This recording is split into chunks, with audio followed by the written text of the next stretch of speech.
Hey man, say man, it's been a while. Happy New Year, Happy Trill Year, Happy clutched up, clutched out year because we finna take it over. Big boss house, boss dog can't come through the door to talk to back spoke about soliloquy. Never tell times don't last, good people do not be sure. Call them in the fall like maybe matter. Pete Pete game 84 was mine. Remember that number's 988. But before I get to the main entree, the main thing, remember clutched up, clutched out. You know what I'm talking about that. Boxer finna introduce our second host, future Hall of Famer legend. Brody in the hustle, aka Coach B. Salute to all our soldiers. Let them know how you doing, brother. Hey, what it is, folks. Just like he said, it's a new year. It's gonna be a clutched up year. Cause like he said, clutch finna take over. Clutch factory finna take over. But we clutched up, we clutched out. Y'all know what we're here to talk about. We're here to talk about that boxing. Hey, happy new year to y'all. I don't know what saying y'all go by. I don't know what lifestyle y'all live, but I don't believe in the new year, new me. I do believe in the new year, time to turn over a new leaf. You know what I'm saying? So I do apologize for being up out of the loop. Shout out to K Po for keeping the show afloat while I was trying to rebuild my boat. You feel me? But it is what it is. Y'all know what I'm finna tell y'all. The saying ain't changed. You know what I'm saying? God wake y'all up. He put breath in your body. Everything else is extra. Get up, do you, take care of the fam. Don't let nobody steer you away from that. And with all that being said, we got a few things to talk about. So I'm gonna pass it back to K Po. Let's go ahead and continue the show and let's let them know how we flow. Yes, sir. Keyshawn Davis. Keyshawn Davis. He been on one lately. For starters, Keyshawn Davis has been going at it with Team Crawford.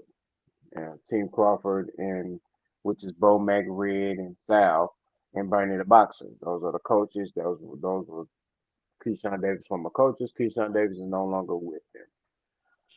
Keyshawn Davis is the reason for the split is he got motivated by Terrence Crawford bringing on his own set of coaches, and he wants to do that for himself for his future. oh man, this man here, Keyshawn Davis, basically went on uh, the Roy Jones Jr. and Andre Ward show, and he said, "Hey man, the reason why I missed weight against El De Los Santos because I was drinking all camp." Of course, Bernie the Boxer was asked that question, and he got news that Keyshawn Davis said that, and Bernie the Boxer kind of was like, "That's crazy you would say that because he was in shape." I believe he decided at the last minute that he just didn't want to make weight. In which Keyshawn Davis went on a rant going at Bernie the Boxer and Team Crawford. So my first question to you, Coach, how do you feel about Keyshawn Davis parting ways with Team Crawford, and that's the coaches, and how do you feel about Bernie the Boxer kind of challenging Keyshawn Davis in his accusation of him drinking? That's why he missed weight. And do you believe that he just didn't want that De Los Santos work, or was he looking in his rearview mirror at that pit bull from Cleveland? Let me know something. I'm gonna be straight and direct to the point. I ain't holding no bars on this. Uh, he was ducking De Los Santos, and rightfully so. I mean, it is what it is. I'm gonna call a spade a spade. He was ducking De Los Santos. Whatever the reasoning is behind the fact of him not making weight, it all boils down to ducking De Los Santos. I don't know what his reason was because I feel like him getting in the ring with De Los Santos would have been a good fight, and I feel like Keyshawn Davis had the upper hand in that fight simply because Keyshawn Davis can go toe to toe and possibly blow for blow. Pause, no freaky in full effect at this point with De Los Santos. So whatever the case may be, whatever Keyshawn Davis bickering about, going back and forth with Crawford's trainers and team is unnecessary. You duck the smoke, and it is what it is. As far as Bernie and the rest of Crawford's team, challenging Keyshawn Davis on the reasoning on what he put out in the atmosphere about why he missed weight is absolutely right. Like, ain't no way. Come on now. These dudes possibly just retired. The best boxer retired with the best boxer there is in this era in Terrence Bud Crawford. So if you're training with these guys, obviously they see something in you. Because if I'm training a Bud Crawford, I'm not just gonna go get no any other type of guy off the street to try to follow up with Bud Crawford. Is anybody gonna be a Bud Crawford for them? No. But at the same time, my follow up ain't it ain't gonna be no regular degular. Just oh, we just wanted to stay in the loop with boxing.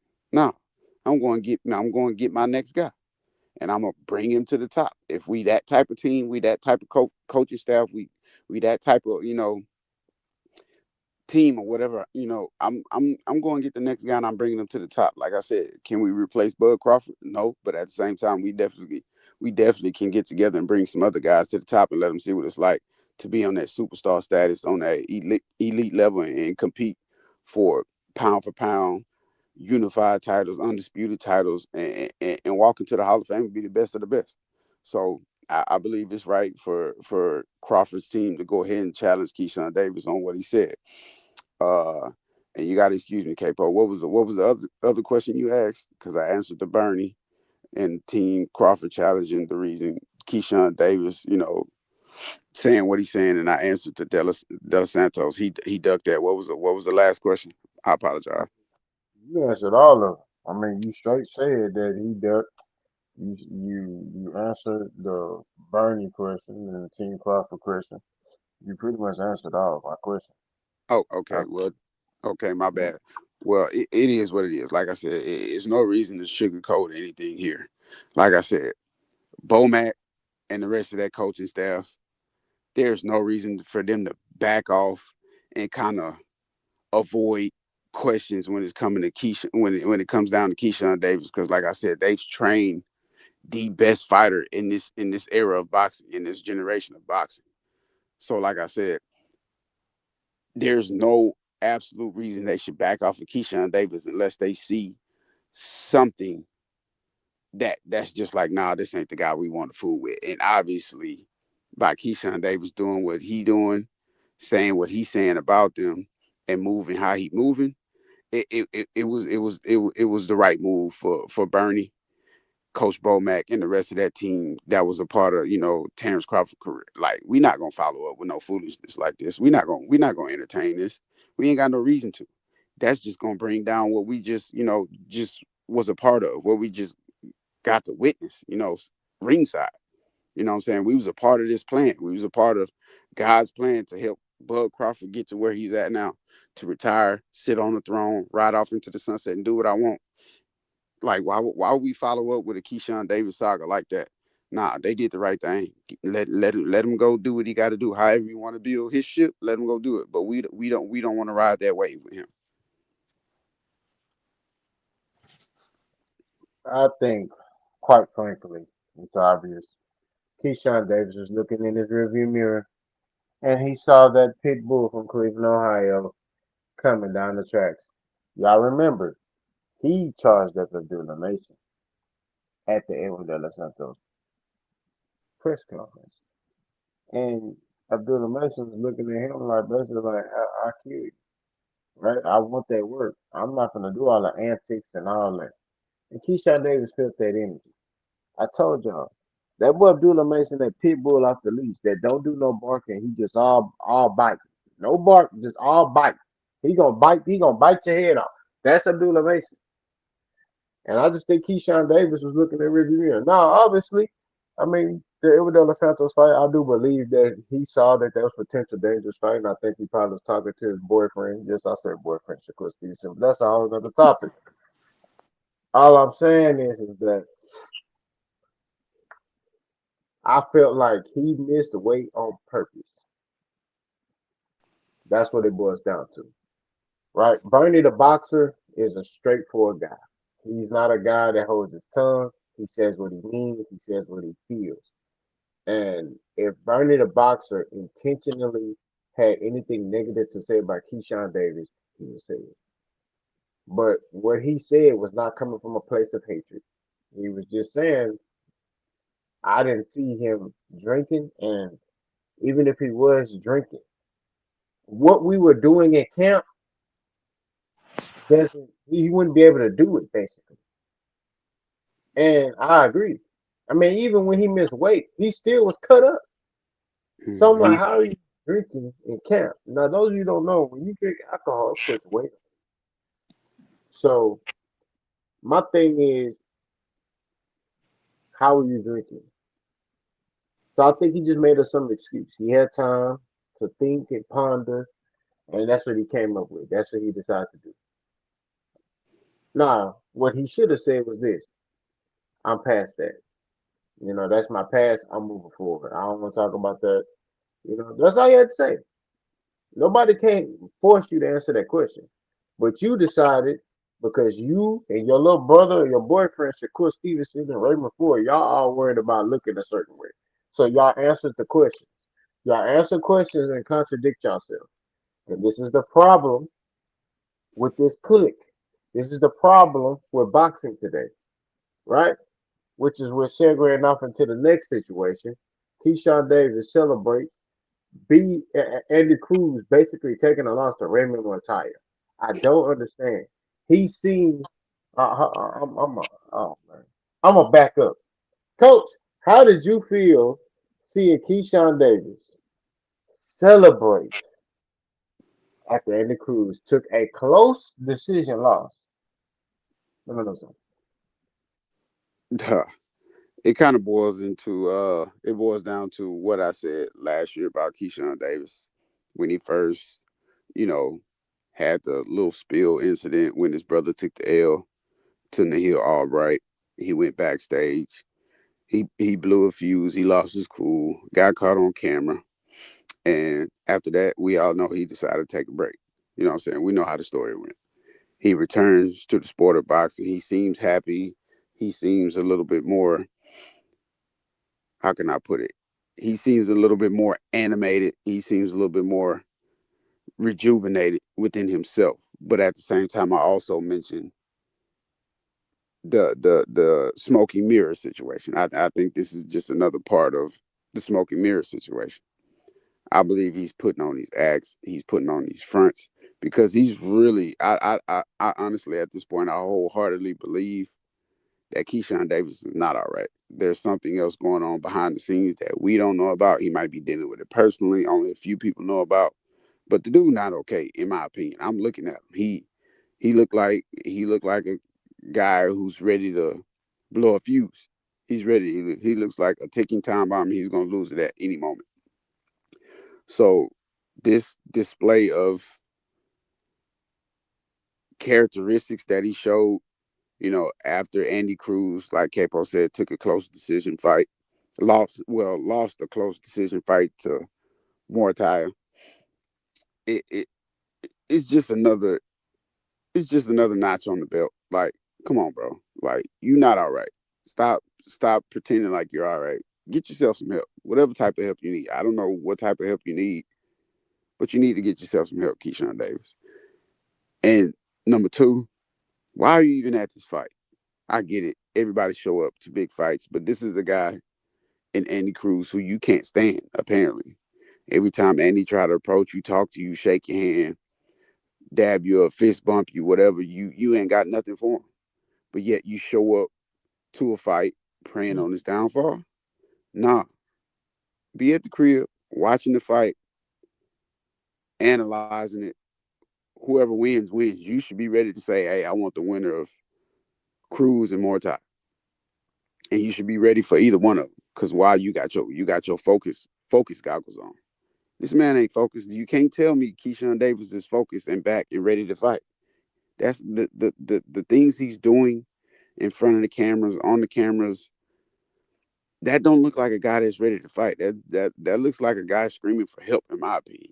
People may see something different. People may say something otherwise, but he looks like he's screaming for help, in my opinion.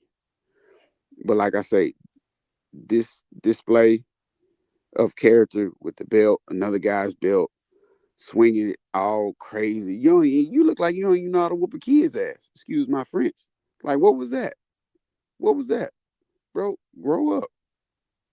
Then you got your homie smacking the curb, talking about don't come to Norfolk, or however you said. Man, come on, man. It don't take all of that. And you want to be a future glorified Hall of Fame champion, they looking at you. They're not gonna put you nowhere near the Hall of Fame just off of just how you display yourself every time you're in front of the camera. You playing like a kid, bro. You acting like a kid, a child. And by all means, like I say, this is just another reason why I say it was a good move for Bomac and company to get away from. You're sitting here at a fight, preying on another guy's downfall, and you excited that somebody else accomplished it. What does that say about you? Why didn't you be the guy to accomplish beating Andy Cruz? What it's just another duck sauce scenario. You excited that somebody else beat Andy Cruz and you riding his wave. Like, bro, like I said, why are you even there? You should be at home watching the fight with your crew, with your team, analyzing and saying, yeah, let's go get Andy Cruz. Let's go get more Ty. I want both of them, matter of fact. That's what you should be doing. You shouldn't be wide up, hyped up, outside, swinging belts, another man's belt at that. You know what I'm saying? Like you shouldn't be doing that. It just all goes to show that he not ready, and hopefully he prepared for his next fight when he get in the ring. I hope he is. I want him to prove me wrong, but I'm gonna keep saying it. Smoke and mirrors. This is the cry for help. All these actions and these acts that I see from Keyshawn Davis is cry for help. And whatever type of help you need, I hope you get it soon because, like I say, he looked like a dude ready to blow. And I'm gonna leave it at that. This behavior was clownish, unacceptable, childish, all the issues, all of them. That defines Keyshawn Davis. You took another man's belt off his body, right? That let me know you take Shakur belt off a lot. Cause you know what I mean, I'm not gonna take Coach D belt off and then spank the curb because some dude that I was supposed to fight lost. What are we doing? I saw people making excuses. They're saying, "Oh, Andy Cruz was calling him his son." That's trash talk.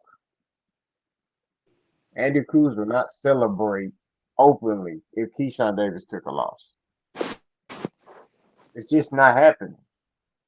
Why would I celebrate? If anything, I'll be upset because I want to be the one to give you your first loss. I've never beaten you. And this is the thing. Keyshawn Davis made every excuse why he couldn't fight Andy Cruz. Andy Cruz been wanting to fight you since y'all got in the pro. Oh man, what is he doing? What is he like 3-0? I'm a businessman. Why when it comes to Andy Cruz, it's a business decision, huh? Because you never beat him in the amateurs. But then you sit there and say, "Oh man, it's the pros. It's the pros. This stuff don't work in the pros."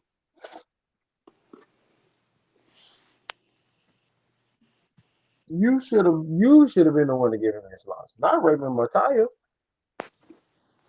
If I was Keyshawn Davis, I would have as soon as Andy Cruz started going at me hard like that. Hey, Jay Prince. Hey, we need to make this fight happen. Hey, we had you lined up to fight so and so. I don't care. Give me him. Pause. This is what I want. Make this fight happen. He talking about I can't beat him, and he beat me 4 times in the amateurs. I'm 0-4 against him. I need this win. Mm-hmm. That's what you do as a true champion. That's what you know. That's how you know you that dude when you go do that. But he don't. I don't think it's smoking. Like Coach Lee said, smoking mirrors. These dudes sit here and they say certain things, but they ain't standing on it. They don't really mean what they say. So it's more or less like you ran for some smoke, and now you celebrate because you think his career over. He had a close loss. A lot of people feel like my tie won. I'm in the middle. I feel like it was a draw. Mm-hmm. Uh, a lot of people feel like Andy Cruz won the fight, right? But it's obvious that Andy Cruz, it didn't come out his way. There's some things that I feel like Andy Cruz could have did better. That's a whole nother video, a whole nother conversation. But all I'm saying at the end of the day, you didn't do it. So styles make fights. You sitting there celebrating, took that other man belt off, beat the curb, The other man get the belt back, beat the curve. I don't know what y'all did after that. Pause. I don't know. You had his belt. 2020s is weird. I just seen some crazy stuff, man. You know what I mean?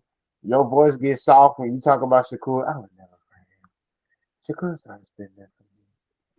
Like, I don't understand that. You know what I mean? I don't get it. Like, just talk regular. No, his voice gets soft. I mean, Shakur, that's my brother, and I love him, and he gets me right for an hour. That's how you act. So I just think that Keyshawn gotta grow up, man. You got a son, bro. Like, your son gonna grow up and see you acting like that, right? When you bring children into this world, now I gotta go to K-Pope. When you bring children in this world, you have to be an example, right? Regardless if you want to react a certain way, you gotta always remember my kid's gonna see this. My kid gonna see me do this. You're constantly on watch by your children, so you have to react accordingly, right? And this was a poor moment for him. I do think he got some mental issues, but at the same time, I think it's dealing with his character. And this character trait that he got is poor. He has poor character traits, and it's starting to show. The more he talks, the more his character gets revealed. And we starting to see that, man, this dude naturally probably ain't no good dude, bro. Like Mm-hmm. I said, probably. I don't know him personally, but what all we can go off is what you show. And what you show, like stuff like that, like in my era when we grew up, dudes gonna come see you for that. It ain't no tough guy stuff, ain't no gangster stuff, it's just man stuff. Hey bro, what did you mean by this? You was whooping the curb. Well, whoop me right now. Ain't Mm. no cameras, ain't no whoop me right now. We don't need to get animated. Hey, let's go in the room see who come out first. You don't got to be gangster to do stuff like that. But it's a different era. All I'm saying is, Keyshawn, man, you got a lot to think about. You know, I know I joke around. I'm serious about you and your lover Shakur. I'm joking around. I'm serious. At the end of the day, you have to that your actions follow you. So when you start switching up and doing something else, they gonna look back at this. If you lose this fight against Jermaine Ortiz, they gonna look at that. They gonna bring that up, or you whooping the curb. And guess what's gonna be the meme of the day? People gonna be whooping the curb that you lost. Mm-hmm. So all I gotta say is Keyshawn step the game up.